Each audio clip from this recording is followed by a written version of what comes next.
ಸಂತೋಷ ಏನು ಉಲ್ಲಾಸ ಏನು ವಿಶೇಷ ಈ ದಿನ ಎಂದು ಮುಗಿಯದ ಪ್ರೇಮ ಬಂಧನ ಜನ್ಮ ಜನ್ಮದ ಆತ್ಮ ಬಂಧನ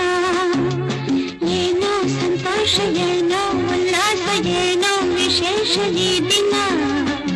ಎಂದು ಮುಗಿಯದ ಪ್ರೇಮ ಬಂಧನ ಜನ್ಮ ಜನ್ಮದ ಆತ್ಮ ಬಂಧನ